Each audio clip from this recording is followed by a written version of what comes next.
The West Africa Examination Council WAEC has punched holes into a report authored by the Africa Education Watch on the 2020 WAEC, insisting no questions were leaked from WAEC to students. The Africa Education Watch alleged last week in a report that WAEC questions were leaked en masse to students, as well as the personal contact details of examiners, which the education think tank said was leaked from WAEC. But WAEC in a news briefing today said the report from the think tank exposed the organization's ignorance on how WAEC conducts its affairs. WAEC says the Africa Education Watch did not engage it prior to putting together their report in order to come to what they call a proper conclusion. Agnes Tekujo is head of public affairs at WAEC. Aspects of the methodology that EduWatch used raise issues of credibility and fairness. The Council is baffled at the fact that although it is the subject of the report, EduWatch did not engage the Council in order to be better informed about what its processes and procedures are before coming to its conclusions and making its recommendations. According to the report, that is on page 3 of the report, the identities of informants are withheld and subject to non-disclosure. The compelling reasons for non-disclosure in research include threats to the security of informants, risk of human rights abuse, and cultural or religious sensitivity.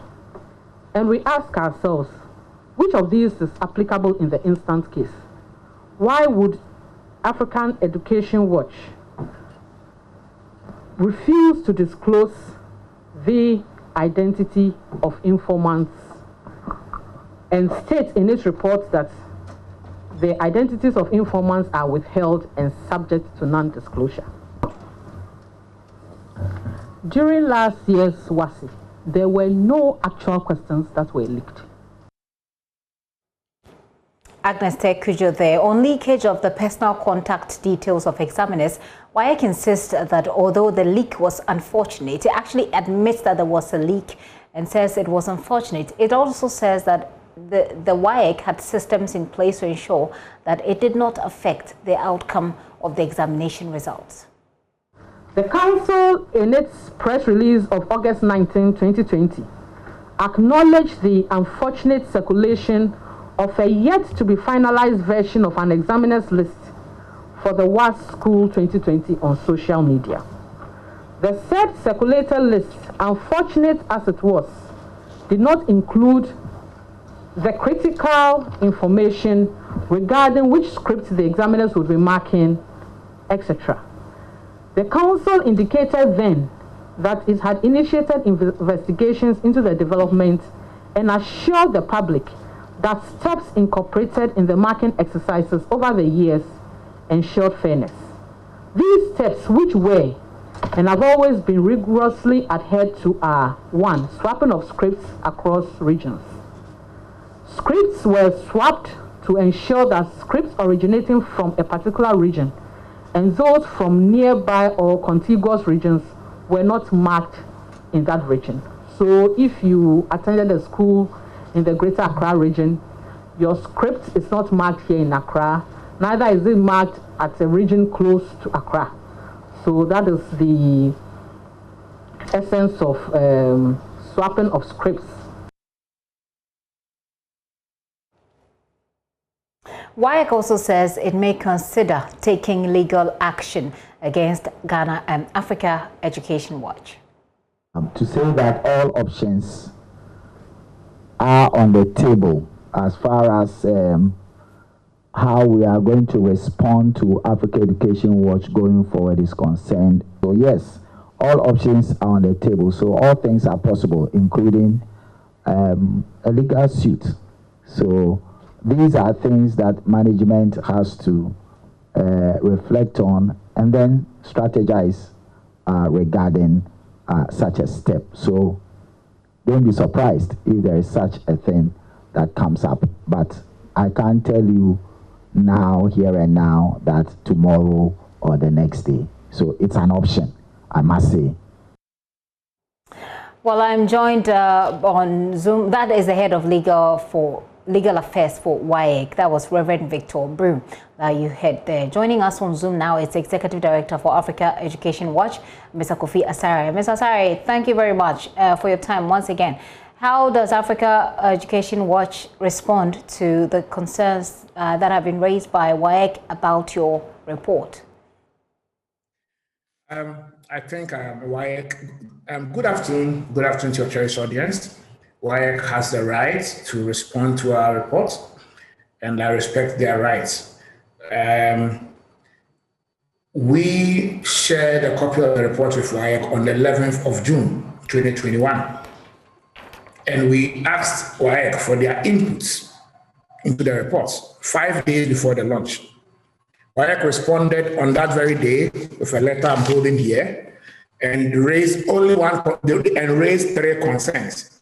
Their first concern was that they would have wished that we would have contacted them much earlier. The second concern was that they wanted us to change the name of the report from WAEC reports from WAEC report, because it wasn't WAEC's report, which we are obliged and did change the name into WASI 2020 report, an independent assessment by Education Watch. So the concerns WAEC raised about the document we sent them on the 11th were addressed and incorporated into the report. That is why I'm surprised that after launching the report, WAEC is now coming to say that they did not have an opportunity to make an input into the report. They had 5 days to make an input into the report, and the letter here confirms that yes, they had 5 days, and then they actually acknowledge the receipt of the report. Apart from that, I would like to indicate that the focus of the report is to support the Ministry of Education to initiate reforms around the assessment sector, which has been bedeviled by corruption, leakage in examination questions, leakage in examination market contacts, and what WAEC itself calls, in its 2013 registrar's report, examination fraud. As far back as 2013, WAEC said that the level of examination fraud has gone beyond it themselves. In their own WAEC registrar's report of 2013, cited in our report on page 7. And so we are addressing an issue that has been there for over 2 decades. And we are happy we have the political will of this administration to tackle this issue head on, not just be ensuring that students don't go to examination hall with phones or ensuring that students use calculators that are not programmable, but also plugging the loopholes from the source where the questions leak. Because all along, WAEC's administrative efforts have been targeted at students at the supply side. At the demand side. But the supply side, where questions leak, is where our focus was. So we are committed and we are focused in working with the Ministry of Education, providing them with all the evidence they need to understand the dynamics of the root causes of the leakage of questions in the examination or assessment sector. And not necessarily WAEC. WAEC is not our target. They are not. We didn't do the report for WAEC. It is meant for government.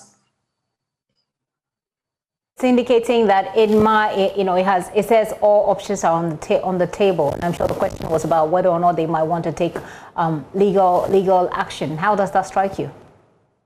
WAEC has the right to go to court if it feels aggrieved. We've been in court with WAEC since August on different issues. And so if they feel they want to go to court, they are liberty to do so. However, WAEC must appreciate the fact that at all material moments, we have had the interest of the public, which WAEC seeks to conduct examinations on at heart. And we have put the public interest ahead of WAEC's interest. And so this report is a fair and independent assessment of what happened last year and a chronology of what has been happening in the examination value chain, at least for the past 10 years. We expect that WAEC will take it in good faith and accept the challenge to work with government to accede to reforms. Just comment on this very briefly for me, if you may, and that's my last question, that WAEC is insisting First of all, it admits that yes, there was a leakage of examiner details, but that did not affect the outcome of the examination. Secondly, they're saying that there was no leakage as far as the exam questions are concerned.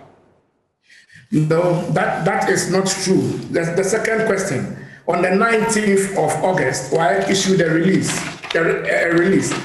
On page 2.3 of the release, WAEC accepted that Callmas 2 leaked onto social media. Refer to that statement WAEC issued.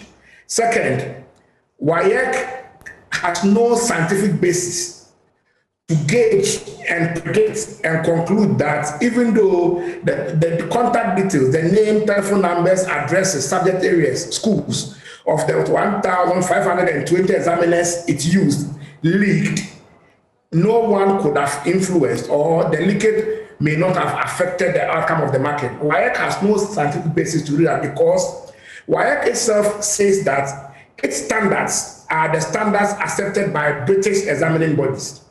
And these British examining bodies in the UK has as one of their key standards the non-disclosure of the contact details of external examiners. And so please, that is totally in abeyance. It is not consistent with the global practice and also the standards in the United Kingdom. Okay. Kofi, thank you very much for your time. Kofi Asare, the Executive Director for the Africa Education Watch.